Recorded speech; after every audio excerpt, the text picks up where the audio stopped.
My dear students, नमस्कार, जय हिंद। आइए आज मैं आपको बेसिक इंग्लिश के कुछ फंडामेंटल कंसेप्ट्स के बारे में इस तरह से इंफॉर्मेशन देता हूं कि जो चीजें आपको कल तक लग रहा था कि जैसे कोई बहुत बड़ी अंडरस्टैंडिंग की डिमांड करता है,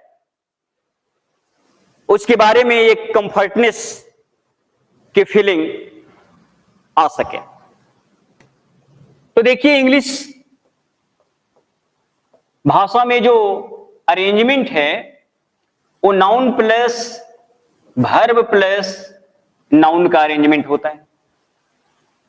बेसिकली ये नाउन इस वर्ब के साथ एग्रीमेंट करके क्लाउज क्रिएट करता है और यही बेसिक प्लेटफॉर्म है, यही क्रक्स है जिस पर आपका एक्सप्रेशन कैरी करता है। तो इस कंसेप्ट पर ही सारे सेंटेंस होते हैं, नाउन प्लस वर्ब और फिर अदर वर्ड्स इसमें ऐड करते हैं। तो आज मैं आपको यह बताता हूं कि ये जो नाउन प्लस वर्ब का एग्रीमेंट है जिससे क्लाउज क्रिएट होता है, इसमें हम नाउन के बाद मेन वर्ब को यूज करते हैं या उसके साथ हम हेल्पिंग वर्ब को यूज करते हैं या उसके साथ helping verb plus main verb के कॉम्बिनेशन को यूज करते हैं। मतलब नाउन के साथ क्लाउज बनाने के लिए हम सिर्फ और सिर्फ मेन वर्ब का यूज करते हैं या हेल्पिंग का यूज करते हैं या हेल्पिंग प्लस मेन वर्ब का यूज करते हैं। जैसे एग्जांपल देख लें जल्दी से कि Raju goes, Himalayas grow, Ganga flows. तो क्या यूज कर रहे हैं? मेन वर्ब, V1 फॉर्म में या V5 फॉर्म में। Raju went, V2 main verb को यूज हुआ, या वी रीड मेन वर्ब का यूज हो रहा है। दूसरी बार आप क्या करते हो? हेल्पिंग का यूज करते हो। Ram is a boy, they are my friend, Ganga is a river, Himalaya is a mountain. किसका यूज हो रहा है वर्ब के सेक्टर में? सिर्फ इज, एम, आर, वाज, वर जैसे हेल्पिंग्स का। और तीसरा आप क्या यूज कर सकते हो इस वर्ब के प्लेस में? हेल्पिंग प्लस मेन वर्ब, दोनों को मिला के कॉम्बिनेशन, ज्यादातर यही यूज होता है। जैसे राम इज,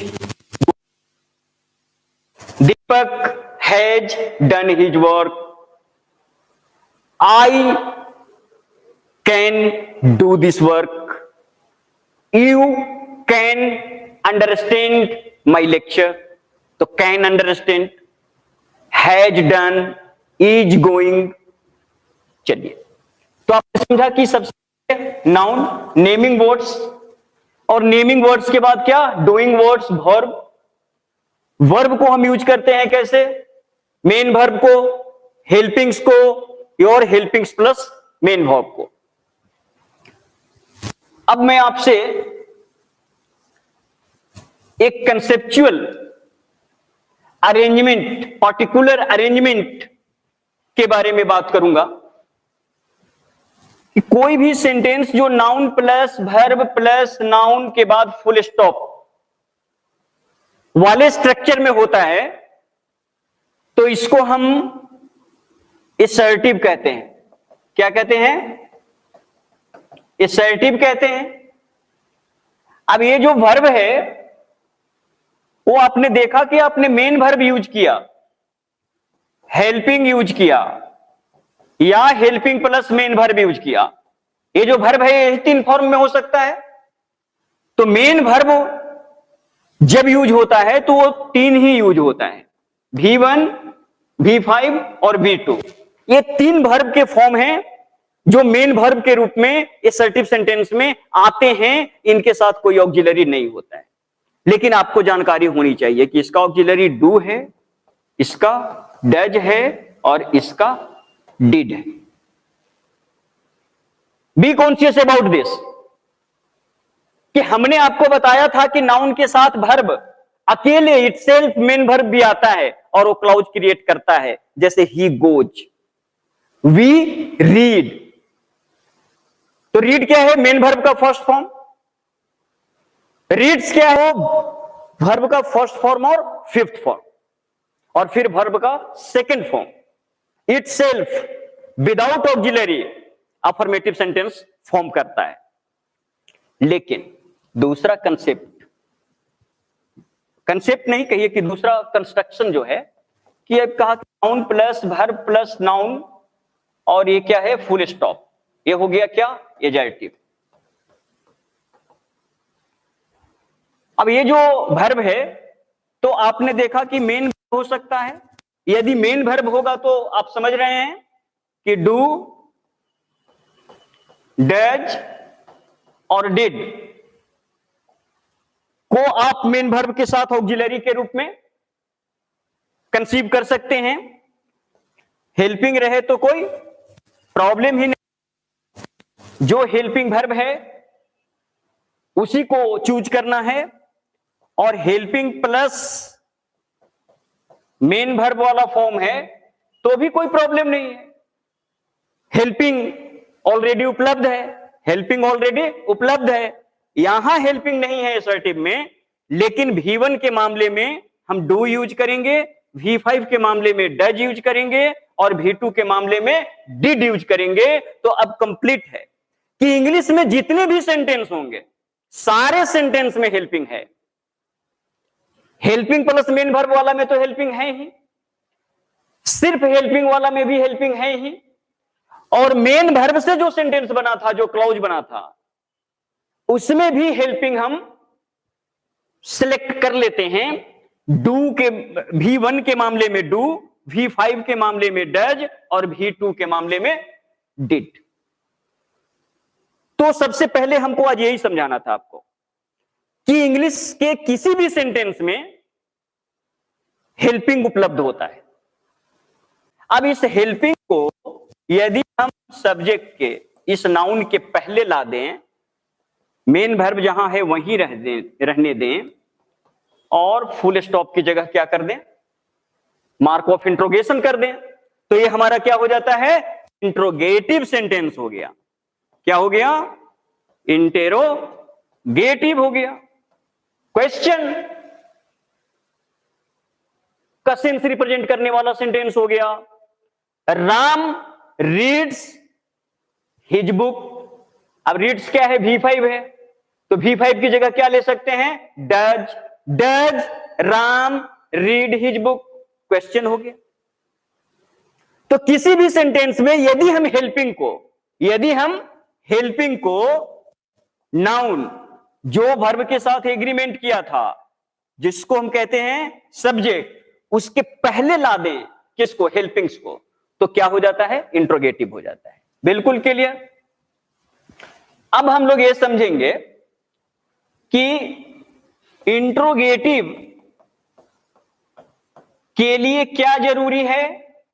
इंट्रोगेटिव के लिए यह जरूरी है कि हेल्पिंग को आइडेंटिफाई किया जाए और हेल्पिंग को सब्जेक्ट के प्रीवियस प्लेस किया जाए और फुल स्टॉप को मार्क ऑफ इंट्रोगेशन में चेंज कर दिया जाए।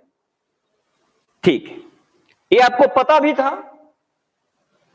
अब आते हैं हम लोग इसके एडवांस लेवल पर, या इसके उस फॉर्म पर जो कोलंकुअल इंग्लिश में, बोलचाल में या परीक्षाओं में बड़ी महत्वपूर्ण भूमिका निभाता है, आपको अपडेट कर देता है। एडवांस फॉर्म ऑफ लैंग्वेज आप यूज करने लगते हैं। वहां यह बात करनी है कि हेल्पिंग वर्ब को सब्जेक्ट के पहले पुट किए बिना सेंस ऑफ क्वेश्चन कैसे क्रिएट करते हैं। सेंस ऑफ क्वेश्चन क्रिएट करना है, सामने वाले को रिस्पॉन्ड करने के लिए कंपेल करना है, प्रश्नवाचक बातें करनी है, लेकिन हेल्पिंग वर्ब को सब्जेक्ट के प्रीवियस नहीं लाना है। तो जब हम इस तरह से सेंस ऑफ क्वेश्चन को क्रिएट करते हैं, हेल्पिंग वर्ब को सब्जेक्ट के पहले लाए बिना हम सेंटेंस के अंत में ऐसा कुछ जोड़ते हैं जिससे सेंस ऑफ इंट्रोगेशन, क्वेश्चन का सेंस क्रिएट हो जाता है, तो इसी को हम कहते हैं क्या? Question tag. तो देखिए, यह भूमिका थी, मूल विषय और जो कंसेप्ट देना था उस पर अभी आए हैं हम लोग, और वो है क्या? Question tag. क्वेश्चन टैग का मतलब है कि हर सेंटेंस हमारा इस फॉर्म में है, subject plus verb plus object, full stop. अब इस वर्ब में क्या है? हेल्पिंग है। इस हेल्पिंग को यदि हम यहां ला देते हैं और इस फुल स्टॉप की जगह मार्क ऑफ इंट्रोगेशन कर देते हैं, तो ये क्वेश्चन है। लेकिन क्वेश्चन टैग का मतलब है कि ये जो हमारा सेंटेंस है, subject plus verb plus object, अब यहां जो फुल स्टॉप था उसको कॉमा बनाइए और कॉमा के बाद यहां हेल्पिंग वर्ब रखिए, और हेल्पिंग वर्ब के बाद प्रोनाउन, और प्रोनाउन के बाद क्वेश्चन मार्क। समझ लिया? दूसरा तरीका सेंस ऑफ इंट्रोगेशन का, क्वेश्चन टैग। अब इसमें क्या करते हैं कि सब्जेक्ट वर्ब ऑब्जेक्ट के फॉर्म में ही सेंटेंस, असर्टिव सेंटेंस है। असर्टिव सेंटेंस में जो पंक्चुएशन मार्क था, एंडिंग मार्क था, फुल स्टॉप, उसको कॉमा से रिप्लेस किया, और उसके बाद हमने हेल्पिंग वर्ब और प्रोनाउन का कॉम्बिनेशन पुट किया और क्वेश्चन मार्क लगा दिया। तो आप समझ रहे हैं क्वेश्चन टैग का सीधा मतलब क्या है कि helping verb plus pronoun plus interrogation को जब हम किसी असर्टिव सेंटेंस के लास्ट में एसोसिएट कर दें तो वो भी इंट्रोगेशन का सेंस क्रिएट करता है। अब एग्जांपल लेंगे, इट इज राइट, क्या है? फुल स्टॉप है, असर्टिव सेंटेंस है। क्या यह सही है? नहीं है, यह सही है। अब हमको क्या कहना है? क्या यह सही है? तो इंट्रोगेशन में जाइएगा, इज को पहले ला दीजिएगा, इज इट राइट। नहीं, दूसरा तरीका भी है जिसको हम लोग क्वेश्चन टैग कह रहे हैं। इसको कॉमा में चेंज करिए, इज को यहां लाइए, इसमें नॉट लगाइए, और इट प्रोनाउन को इसके बाद यहां रखिए और क्वेश्चन मार्क दीजिए। अब देखिए क्या होता है, is it right, is not it, ये ज्यादा एडवांस फॉर्म है, आइडियोमेटिक सेंस क्रिएट कर देता है। बोलने में आपका राइम और रिदम जो है वो ज्यादा बैलेंस्ड हो जाता है और सामने वाले पर इसका प्रभाव भी ज्यादा होता है। तो ये रिटन सेक्शन में और स्पीकिंग सेक्शन में एडवांस फॉर्म है। एग्जाम्स पॉइंट ऑफ व्यू से भी ये बहुत इंपॉर्टेंट है और बहुत सारे अवसरों पर यह परीक्षाओं में पूछा जाता रहा है। तो आइए इस क्वेश्चन टैग के कंसेप्ट को हम लोग क्लियरिटी के साथ समझें कि हम अपने बोलचाल में, आंसर लिखने की प्रक्रिया में और ऑब्जेक्टिव के सवालों को हल करने में बेहतर प्रदर्शन कर सकें। तो क्वेश्चन टैग देख रहे हैं हम लोग। असर्टिव सेंटेंस जो subject plus verb plus object के फॉर्म में है, इस फुल स्टॉप को रिप्लेस करना है कॉमा से और बाद में हमें helping verb plus pronoun use करना है। तो बिल्कुल क्लियर है कि हेल्पिंग वर्ब और प्रोनाउन, प्रोनाउन कहां से आएगा? सब्जेक्ट के अकॉर्डिंग। तो सब्जेक्ट के अकॉर्डिंग प्रोनाउन लेने के लिए क्या है? आपको तीन विकल्प है, ही, सी, इट और चौथा प्लूरल सेक्शन का है दे। तो ही आपको पता है मैस्कुलिन मेल फिगर के लिए, सी फेमिनिन फीमेल फिगर के लिए, और इट न्यूटर जेंडर के लिए आपको लेना है, और दे जो है वो प्लूरल सब्जेक्ट के लिए लेना है। बिल्कुल क्लियर रहिए। ये सब्जेक्ट हमारा यदि मेल फिगर है तो ही लेना है, फीमेल फिगर है सी लेना है, और न्यूट्रल जेंडर के सेक्टर से बिलोंग करता है, टेबल है, बेंच है, बोर्ड है, तब इट लेना है। और यदि ये प्लूरल है, बॉयज है, तो ब्रिक्स है, टेबल्स है, तब क्या लेना है? दे लेना है। तो प्रोनाउन का मामला बिल्कुल क्लियर है, प्रोनाउन लेना है। हेल्पिंग वर्ब का मामला पहले ही क्लियर कर चुका हूं कि हेल्पिंग वर्ब हर सेंटेंस में उपलब्ध है। जहां ये असर्टिव में नहीं उपलब्ध है वो 3 ही स्टेज है, बार बार जोर दे रहा हूं, बिल्कुल क्लियर रहिए। V1, V5 और V2। तो V1 में यूज करना है डू का, V5 में यूज करना है डज का, और V2 में यूज करना है डिड का। तो आइए अब क्लैरिटी और कमांड की ओर बढ़ते हैं कि subject plus verb plus object के फॉर्म में असर्टिव सेंटेंस होता है। Ram is a boy, full stop, assertive sentence है। इंट्रोगेटिव बनाने के लिए क्या है? इज को यहां लाना पड़ेगा, फुल स्टॉप को क्वेश्चन मार्क बनाना पड़ेगा। ये जनरल तरीका है, हम लोग एडवांस तरीके की बात कर रहे हैं। और एडवांस तरीका क्या है कि फुल स्टॉप को क्या करो, कॉमा में चेंज कर दो, और हेल्पिंग वर्ब को यहां लाओ। अब देखिए हेल्पिंग वर्ब का जो एप्लीकेशन है वो एक विशेष एप्लीकेशन को भी डिमांड करता है कि ये जो आपका मूल सेंटेंस था, असर्टिव जो सेंटेंस था, वो यदि निगेटिव है तो टैग आपका अफर्मेटिव होगा, और यदि सेंटेंस आपका निगेटिव है तो टैग आपका अफर्मेटिव होगा। तो ये सेंटेंस हमारा कैसा था? अफर्मेटिव है। Ram is a boy affirmative है, क्योंकि सेंटेंस में निगेटिव वर्ड कहीं नहीं है। तो हमारा जो टैग है वो कैसा हो जाएगा? निगेटिव हो जाएगा, इजेंट। और राम के लिए प्रोनाउन क्या हो जाएगा? ही, और क्वेश्चन मार्क। तो अब देखिए क्वेश्चन का सेंस आ गया। Ram is a boy is not he.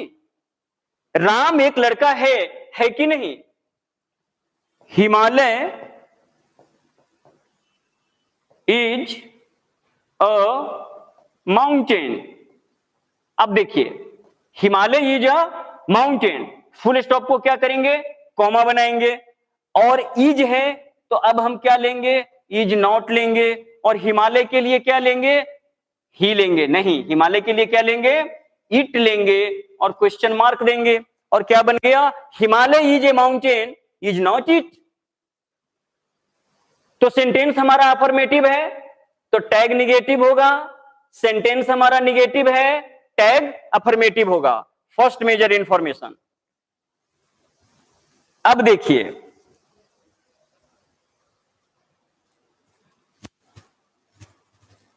Ganga, the Ganga flows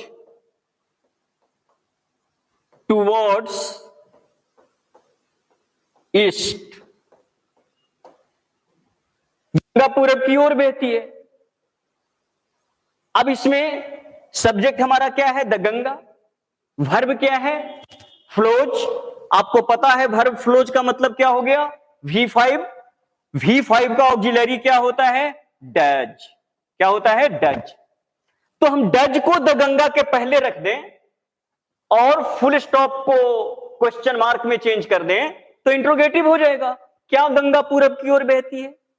लेकिन हमको यह नहीं कहना है कि क्या गंगा पूरब की ओर बहती है, हमको यह कहना है कि गंगा पूरब की ओर बहती है कि नहीं? गंगा पूरब की ओर बहती है कि नहीं? इस तरह से एडवांस मोड में जाके क्वेश्चन के सेंस को क्रिएट करना है। तो हमें क्या करना है? पता है कि वर्ब हमारा क्या है? V5। V5 का ऑक्सिलरी क्या है? Does.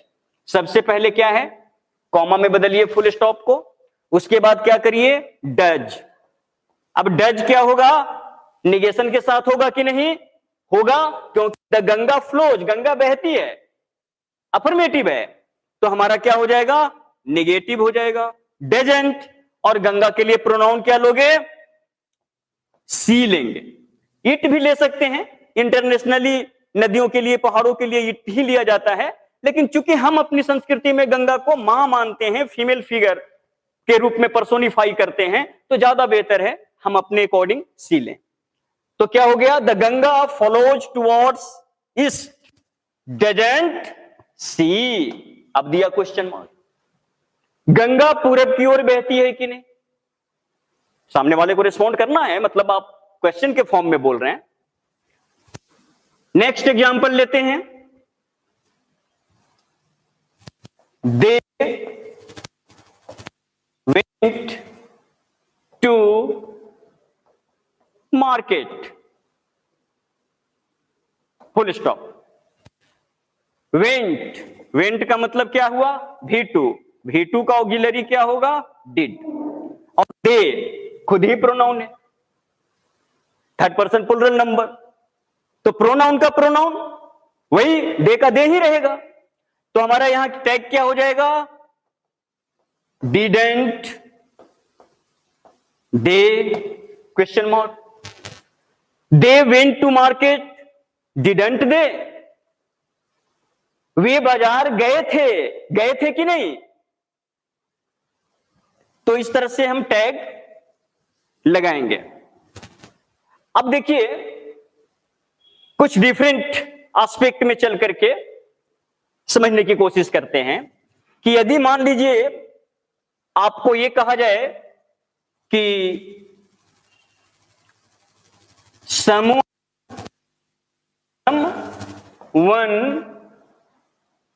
has stolen my pen। अब यहां पर सब्जेक्ट क्या है? someone, वर्ब क्या है? Has stolen. सेंटेंस कैसा है? अफर्मेटिव। टैग कैसा होगा? निगेटिव। टैग का मतलब क्या होता है? Helping plus pronoun. हेल्पिंग ले लिया क्या? हैज। अब हैज क्या होगा? Has not. हैज नॉट क्यों होगा? क्योंकि मूल सेंटेंस हमारा अफर्मेटिव है, तो टैग हमारा निगेटिव होगा, हैजंट। और समवन पर ध्यान दीजिएगा, समवन के लिए प्रोनाउन लेंगे दे, प्लूरल, ऐसी व्यवस्था है। Has not they, has not they, question mark लगा दिया। Someone has stolen my pen, has not they, किसी ने मेरी कलम चुराई कि नहीं? तो ये सेंस ऑफ क्वेश्चन हो रहा है। अब देखिए, जनरली आपको पता होगा कि समवन से तो सिंगुलर एक पर्सन रिप्रेजेंट होता है, कोई आदमी, और इसके लिए हम जो स्टेटस इसका है सब्जेक्ट वर्ब एग्रीमेंट में, वो सिंगुलर ही है। तभी तो कहा समवन हैज, सिंगुलर वर्ब लिया, लेकिन प्रोनाउन कैसा लिया? प्लूरल लिया। इस अंतर को ध्यान में रखना है। तो इसके लिए मैं पूरा कंसेप्ट आपको दूं। एनी, सम और नो के साथ यदि आप थिंग जोड़ते हैं, समथिंग बनाते हैं, एनी थिंग लिखते हैं, तो देखिए वर्ब कैसा होगा? सिंगुलर। प्रोनाउन कैसा होगा? सिंगुलर। बिल्कुल क्लियर रहिए। एनीथिंग, समथिंग, नथिंग का स्टेटस सिंगुलर है। ये सिंगुलर वर्ब के साथ एसोसिएट करके क्लॉज बनाएगा, और इसके लिए प्रोनाउन भी सिंगुलर लिया जाएगा, इट। लेकिन यदि सम, एनी और नो के साथ थिंग की जगह वन या बॉडी, जैसे एनी वन, एनी बॉडी लिखा जाए, सम वन या सम बॉडी लिखा जाए, नो वन या नो बॉडी लिखा जाए, तो ऐसी स्थिति में वर्ब तो आपका सिंगुलर होगा लेकिन प्रोनाउन प्लूरल होगा। मतलब अब प्रोनाउन इट नहीं होगा, अब प्रोनाउन दे होगा। तो इसको ध्यान में रखना है, ये एग्जाम पॉइंट ऑफ व्यू से बहुत इंपॉर्टेंट है। समवन सब्जेक्ट है, प्रोनाउन होगा दे। समथिंग सब्जेक्ट है, प्रोनाउन होगा इट। लेकिन समवन और समथिंग दोनों ही मामले में वर्ब का फॉर्म कैसा होगा? सिंगुलर ही होगा। तो ये मेजर इंफॉर्मेशन कंसीडर करेंगे। और इसके बाद हम लोग बात करेंगे कि जैसे कभी कभी ऐसा हो कि इसी में मैं देख लेते दोनों चीजों को। जैसे आपको लिखा है कि नोबडी हैज कम, कोई नहीं आया। अब देखिए नोबडी क्या है? कोई नहीं, निगेटिव वर्ड है, तो हमारा सेंटेंस कैसा हो गया? निगेटिव हो गया। अब इसमें टैग क्या लगेगा? हैज। और समबडी, नोबडी के लिए क्या लगेगा? दे और क्वेश्चन। तो nobody has come, subject negative रहे, होल सेंटेंस को निगेटिव कंसीडर करना है। ऑब्जेक्ट निगेटिव रहे, होल सेंटेंस को निगेटिव कंसीडर करना है। और तीसरा जो मेजर है निगेटिव का फॉर्मेशन, वो तो है कि हेल्पिंग के साथ नोट लगा रहे, तो निगेटिव है ही। यदि सब्जेक्ट भी निगेटिव वर्ड है या ऑब्जेक्ट भी निगेटिव वर्ड है या उसमें किसी तरह के निगेशन वाला एडवर्ब भी आ रहा है, जैसे दे नेवर केम हियर। अब यहां क्या है? वर्ब में भी नॉट नहीं है, सब्जेक्ट भी ऑब्जेक्ट भी निगेटिव नहीं है, सब्जेक्ट भी निगेटिव नहीं है, लेकिन एक एडवर्ब आया है, एडवर्ब ऑफ टाइम के कैटेगरी से, और वो निगेटिव है, नेवर, कभी नहीं। तो हमारा सेंटेंस कैसा हो गया? पूरा निगेटिव हो गया। अब जो टैग लगेगा वो कैसा लगेगा? पॉजिटिव लगेगा। हमारा वर्ब क्या है? केम, V2। V2 का ऑक्सिलरी क्या होता है? डिड। अब यहां सिर्फ डिड ही होगा, डिडंट नहीं होगा। और कहेंगे डिड, दे के लिए प्रोनाउन दे ही रहेगा। तो ये हो गया tag. They never came here, did they? वो कभी नहीं यहां आए, आए हैं क्या? तो इस तरह से हम सेंस ऑफ क्वेश्चन क्रिएट करते हैं असर्टिव सेंटेंस के लास्ट में टैग लगाकर। और लास्ट में जो टैग लग रहा है उसमें दो चीजों की डिमांड हो रही है आपसे, एक तो ऑक्सिलरी हेल्पिंग्स की और दूसरे प्रोनाउन की। क्लियर है? अब देखिए इसका एक मोस्ट इंपॉर्टेंट सेगमेंट है कि जो sentence order, request, advice, suggestion, permission के सेंस को कैरी करता है। और इस इंपेरेटिव सेंटेंस का जो स्ट्रक्चर है वो अपने आप में यूनिक होता है। जनरली इसमें सब्जेक्ट नहीं होता है, जनरली क्या, ऑलवेज होता ही नहीं है। रियली एग्जिस्टेंस है, होता है, लेकिन लिखा या बोला नहीं जाता है। तो ये भी से वर्ब के फर्स्ट फॉर्म से शुरू होता है और इसके बाद ऑब्जेक्ट होता है। जैसे आप क्या कहते हो? Come here, go there, read your lesson, follow the rule, come on the time. तो इस तरह के सेंटेंस में क्या हम देख रहे हैं कि सब्जेक्ट नहीं है, सीधे वर्ब के फर्स्ट फॉर्म से सेंटेंस शुरू हो रहा है और वर्ब के फर्स्ट फॉर्म के बाद क्या है? ऑब्जेक्ट आ रहा है। एग्जांपल लेते हैं, read your lesson, read your lesson, read your lesson, अपनी पढ़ाई करो, एक तरह से ऑर्डर के कैटेगरी में आएगा। अब इसमें यदि हमें टैग लगाना है तो क्या करें? सब्जेक्ट तो है नहीं जिसके अकॉर्डिंग प्रोनाउन लेते थे, और हेल्पिंग भी नहीं है। तो इंपेरेटिव वाले सेगमेंट में आपको क्या करना है कि ऑलरेडी आपको हेल्पिंग के रूप में विल को यूज करना है। किसको यूज करना है? विल को यूज करना है। और प्रोनाउन के रूप में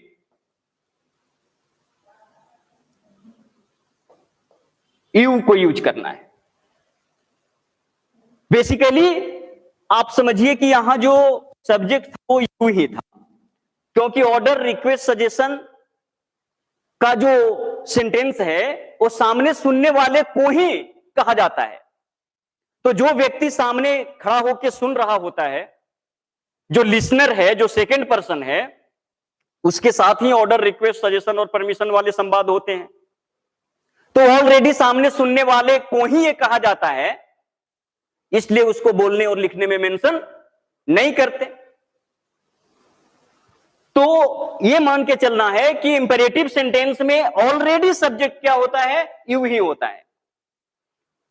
और यू क्या है, सेकंड पर्सन प्रोनाउन है, इसलिए टैग वाला सेगमेंट में जो प्रोनाउन होगा वो भी यू ही होगा।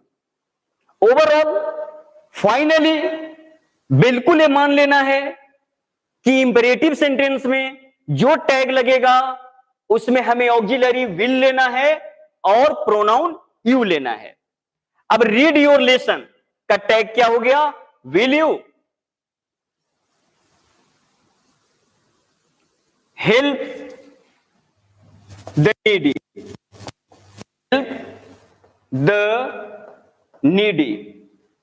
अब क्या करेंगे, यहां कॉमा लगा दिया, हेल्प द नीडी सेंटेंस कैसा है, V1 प्लस ऑब्जेक्ट के फॉर्म में है, रिक्वेस्ट का सेंस है, जरूरतमंदों की मदद करो। तो हेल्प द नीडी इंट्रोगेटिव होने की वजह से विल लेंगे कि विल नॉट लेंगे, सेंटेंस हमारा कैसा है, अफर्मेटिव है, तो विल का निगेटिव लिखते क्या, ऑन्ट, और प्रोनाउन क्या लेंगे, यू। तो इस तरह से आपका टैग क्या बनेगा, हेल्प द नीडी ऑन्ट यू, गरीबों, जरूरतमंदों की मदद करनी चाहिए कि नहीं, गरीबों की मदद करोगे कि नहीं, इस तरह का सेंस आता है। तो बिल्कुल क्लियर है। इंट्रोगेटिव वाले मामले में क्या करना है, हमें हेल्पिंग की जगह विल लेना है और प्रोनाउन की जगह यू लेना है, और बस यही दो काम, तो यही दो चीज तो जरूरत है, यही दो तो चाहिए। तो इस तरह से हम किसी भी असर्टिव सेंटेंस के अंत में फुल स्टॉप को रिप्लेस कर देंगे कॉमा से, और कॉमा के बाद प्रॉपर हेल्पिंग वर्ब रखेंगे। हेल्पिंग वर्ब को निगेटिव और अफर्मेटिव दोनों फॉर्म में रखा जा सकता है, वो निर्भर करेगा जो कि हमारा बेसिक सेंटेंस था असर्टिव में, उसका नेचर क्या है, वो अफर्मेटिव है कि निगेटिव है। और वो यदि अफर्मेटिव होगा तो टैग क्या होगा, निगेटिव होगा। मेन सेंटेंस, बेसिक सेंटेंस हमारा क्या है, निगेटिव होगा तो टैग अफर्मेटिव होगा, और उसके बाद प्रॉपर प्रोनाउन देना है। हमने आपको यह कहा कि प्रोनाउन के सेगमेंट में एक महत्वपूर्ण बात आई, कौन, समवन, समबडी, एनीबडी, समवन के सेक्टर में हम प्रोनाउन प्लुरल लेते हैं, और समथिंग, नथिंग, एनीथिंग के लिए हम प्रोनाउन इट लेते हैं, जबकि वर्ब हम दोनों के लिए कैसा लेते हैं, सिंगुलर ही लेते हैं। तो इस तरह से यदि आप हेल्पिंग्स को पहचान पाते हैं, उसको सिलेक्ट कर सकते हैं, और प्रॉपर प्रोनाउन सिलेक्ट कर सकते हैं, तो फिर इस इंट्रोगेटिव फॉर्म ऑफ सेंटेंस का जो एडवांस लेवल है, ये आपके लिए बहुत ही आसान होगा। मैं समझता हूं कि इस पूरे लेक्चर के बाद इस मामले में आपकी क्लैरिटी बिल्कुल स्पष्ट हो चुकी होगी। तो आप कलम उठाइए, कुछ असर्टिव सेंटेंस लिखिए डिफरेंट टाइप्स के, टोटल 15 टाइप्स होते हैं, उस पर भी आऊंगा कभी। टोटल कुल जमा 15 टाइप्स के असर्टिव्स हो सकते हैं, स्ट्रक्चर ऑफ सेंटेंस हो सकते हैं। 12 हाफ टेंस में देखते हैं, 4 तीनों में, प्रेजेंट, पास्ट और फ्यूचर, और एक इंट्रोगेटिव, और 2 तरह के कॉम्प्लीमेंट्स, यही 15 है। तो 15 कैटेगरी के सेंटेंस लिखिए और सब में टैग लगाइए। आज इतना ही, फिर कभी किसी अगले important topic formation of sentence को लेकर आऊंगा। धन्यवाद। That's all. for listening me in so intimate manner of your heart and mind. Many, many thanks to you.